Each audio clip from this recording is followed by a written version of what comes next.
So today is Black Friday, one of the supposedly biggest shopping dates on the calendar, which actually extends further than Friday because in the shopping world, you can never buy too much of a good thing. Well, it got me thinking that perhaps we should change it to British Friday, because I think it's about time we started to actively buy British.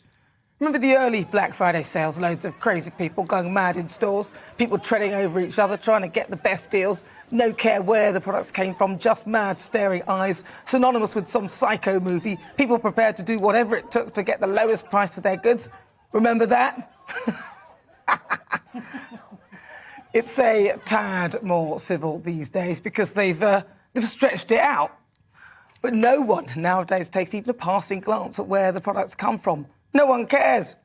Years ago, we used to have those ads that would say, "Buy British."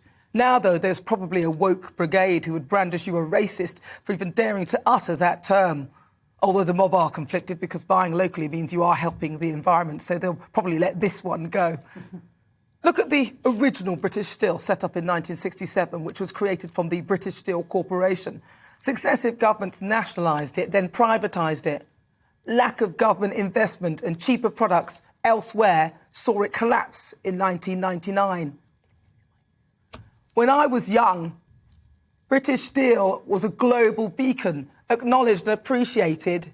It was an institution. Communities were built around it.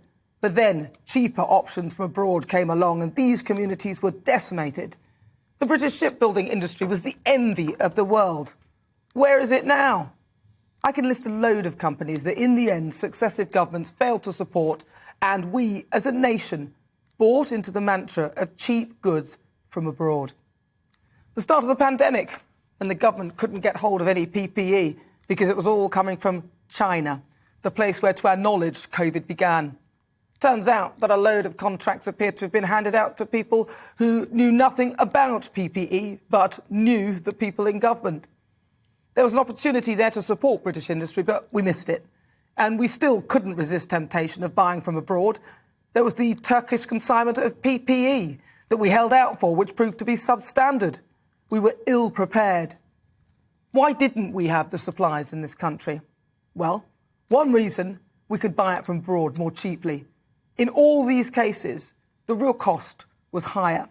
The loss of a manufacturing base, the decimation of communities and the damage to the environment, leaving us impotent to meet the requirements internally because ultimately what on the face of it seemed cheaper of buying abroad ended up with an economic and communal impact, which eventually cost us more.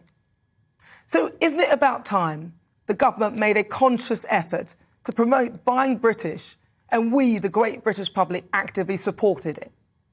Let's not confuse patriotism with xenophobia. It's time to buy British.